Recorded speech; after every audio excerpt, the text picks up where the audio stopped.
Bienvenue sur votre chaîne préférée Akhbar al-Bled de Hassan Atlemsen. Algérie, fin d'une époque. Que vont faire les dictateurs d'Alger le jour où le prix du gaz et le prix du pétrole vont chuter? Car si demain les prix du gaz et du pétrole devaient chuter, le géant aux pieds d'argile qu'est l'Algérie pourrait vite s'écrouler, bien entendu à cause d'une politique et d'une économie sclérosée et de par une opacité dans la gestion des affaires du pays. Pour l'heure, tout semble aller pour le mieux, mais n'empêche qu'il y a danger, alors que d'autres grandes nations gazières peinent à relancer leur production.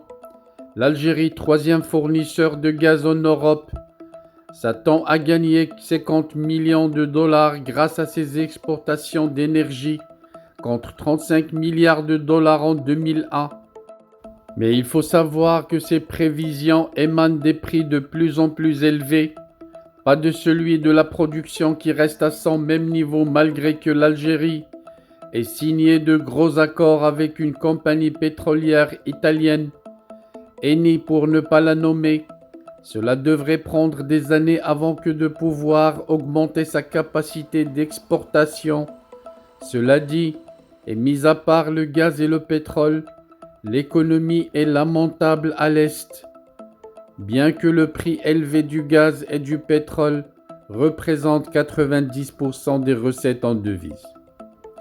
La croissance économique souvent à la traîne le demeure malgré les jackpots gaziers de ce pays, où la population est en pleine explosion démographique et compte quelques 45 millions d'âmes.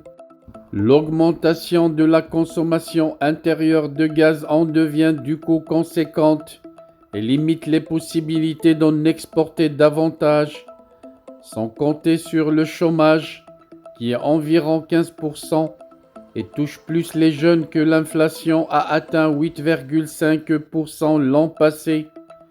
Dans cette Algérie qui va mal, c'est la définition des 3 H qui prévaut, Hogra, Harraga et Hirak, et aussi populaire soit-elle, la définition reflète à merveille la politique que mène le régime Séni d'Alger pour tenir d'une main de fer un peuple fier, ainsi que les affaires louches du pays. Hogra définit ses sentiments d'humiliation que ne cessent de subir les Algériens de par leur régime répressif. Le Hirak, qui de ces manifestations a abouti au renversement d'Abdelaziz Bouteflika après 20 ans au pouvoir, même s'il a vu sa grogne étouffée, n'en demeure pour autant bel et bien vivant, quoiqu'actuellement dormant. Il faut dire que la chute de Bouteflika n'a fait qu'officialiser le règne de la nouvelle dictature, identique à sa précédente, où le système militaro-politique, comme l'avait si bien dit pour une fois Emmanuel Macron, ce système qui était parti pour ne pas durer, n'a dû sa survie qu'à Covid qui a fait s'effondrer le Hirak et à la flambée des prix du gaz et du pétrole dès l'avènement du conflit en Ukraine.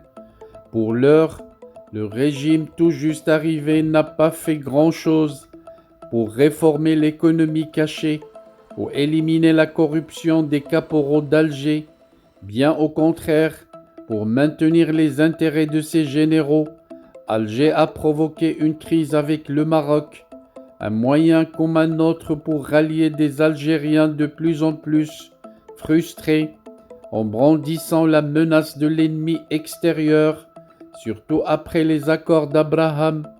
La main tendue du roi Mohammed VI, plusieurs fois renouvelée, a été totalement ignorée, car l'Algérie est peu encline à la réconciliation, contrairement à ses administrés.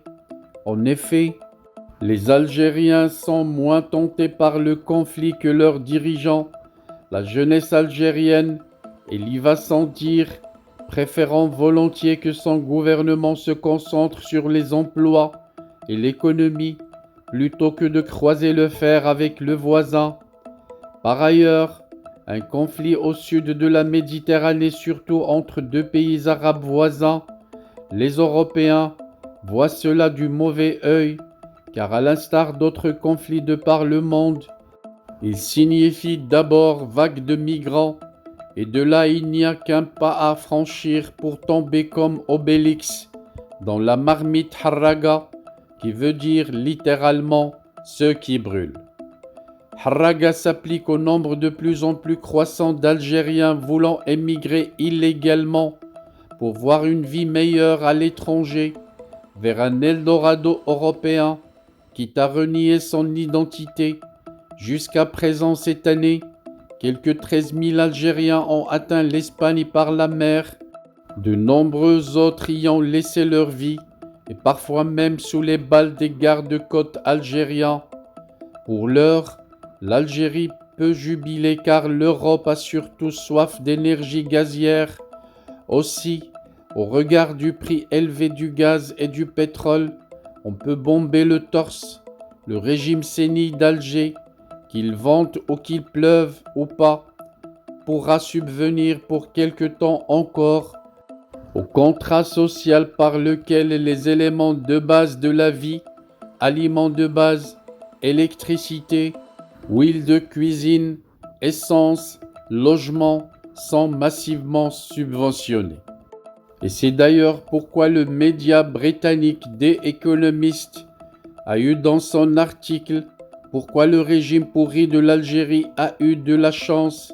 Si les prix du gaz et du pétrole devaient chuter précipitamment, on voit mal comment ce régime opaque mais pourri pourrait survivre. Et voilà donc le monde entier attend pour voir comment vont faire les caporaux d'Algérie pour sortir de l'impasse au cas où les prix allaient chuter. Même les pays occidentaux qui en profitent maintenant du gaz algérien à très bas prix sont conscients du danger auquel va faire face l'Algérie tout entière avec ses caporaux.